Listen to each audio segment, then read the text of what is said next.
పెళ్ళైనా పండగైనా వేడుక ఏదైనా పట్టు చీరల ప్రత్యేక వేదిక వారాహి సిల్క్స్.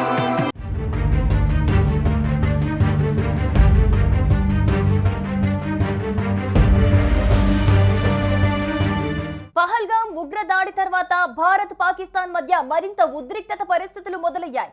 పాక్ సైతం భారత్ పై కవ్వింపు చర్యలకు పాల్పడుతూ ఉండటంతో ఇరు దేశాల మధ్య యుద్ధ మేఘాలు కమ్ముకున్నాయి. దీంతో భారత్ అమ్ముల పొదిలోని మిస్సైళ్లను రంగంలోకి దించింది. ఇప్పటికే సింధు నదీ జలాల ఒప్పందాల రద్దుతో పాక్ కు కోలుకోలేని షాక్ ఇవ్వగా తాజాగా పాక్ పై ఎలాంటి దాడులకైనా సిద్ధంగా ఉన్నామని భారత్ సంకేతాలిస్తోంది.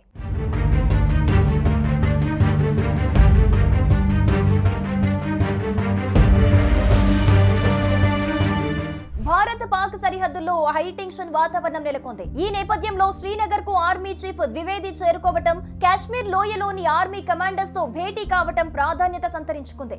భద్రతా స్థితిగతులపై ఆయన త్రివిధ దళాలతో సమీక్ష నిర్వహించారు. మరోవైపు రఫేల్ సుకోయ్ ఫైటర్ జెట్స్ తో వాయుసేన డ్రిల్స్ నిర్వహించడం ఆసక్తి రేపుతోంది.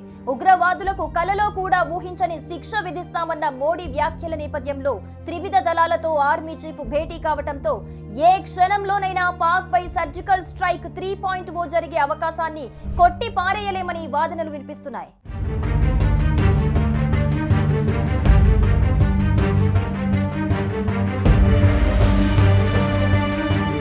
ఇక మరోవైపు భారత వైమానిక దళం నిర్వహించిన ఆక్రమణ్ యుద్ధ యానం అంతర్భావాన్ని ప్రపంచం గమనిస్తోంది.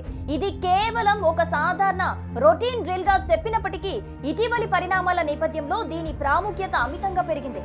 ఈ సార్వత్రిక స్థాయి యుద్ధ వ్యాయామంలో రఫేల్ వంటి అగ్రశ్రేణి యుద్ధ విమానాలు భాగంగా మారాయి.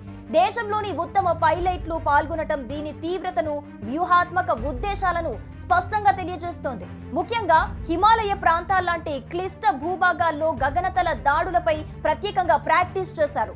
దీని ద్వారా దాడులకు సిద్ధంగా ఉన్నామనే సంకేతాన్ని పాక్కు పంపినట్టే.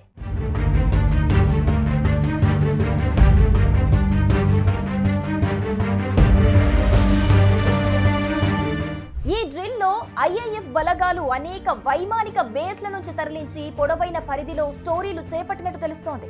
దీన్ని ఉద్దేశపూర్వకంగా డీప్ స్ట్రైక్ దాడులకు అనుకూలంగా నిర్వహించినట్టుగా నిఘా వర్గాలు భావిస్తున్నాయి. దీంతో పాటు సీనియర్ వైమానిక దళాధికారుల పర్యవేక్షణలో ప్రాక్టీస్ జరిగింది. విమాన దళంతో పాటు భారత నౌకాదళం కూడా అరేబియా సముద్రంలో అలర్ట్ గా ఉంది. ఇప్పటికే ఐఎన్ఎస్ సూరత్ నౌక నుంచి మధ్యస్థాయి ఉపరితల గగన క్షిపణిని విజయవంతంగా ప్రయోగించింది. ఇదే సమయంలో పాకిస్తాన్ కూడా తమ క్షిపణి పరీక్ష కోసం నోటం జారీ చేసింది. ఈ చర్యలన్నింటి మధ్య పాకిస్తాన్ తన వాయుదళ విమానాలను కరాచీ నుంచి ఉత్తరం వైపు అంటే లాహోర్, రావల్పిండికి తరలించడం చూస్తే పాకిస్తాన్ ఆందోళన స్పష్టంగా అర్థమవుతుందంటున్నారు.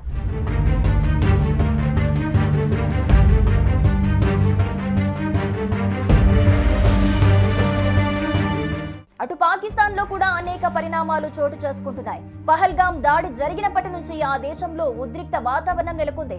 అదే సమయంలో మిసైల్ పరీక్షలకు దిగింది పాకిస్తాన్. ఉపరితలం నుంచి ఉపరితలం క్షిపణులను పరీక్షించింది కూడా. కరాచీ తీర ప్రాంతంలో మిసైల్ టెస్టులను చేపట్టింది. 2 రోజుల పాటు ఇవి కొనసాగుతాయని వెల్లడించింది. తీరాన్ని పంచుకుంటున్నందున భారత్ కు ఈ సమాచారాన్ని అందించింది.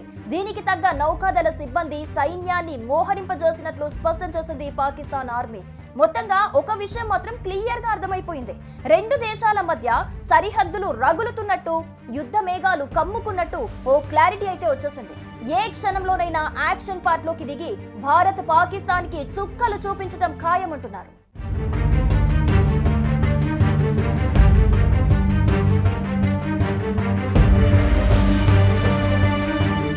సుమన్ టీవీలో మీ పర్సనల్ అండ్ బిజినెస్ ప్రమోషన్స్ కోసం కింది నెంబర్కి కాంటాక్ట్ చేయండి.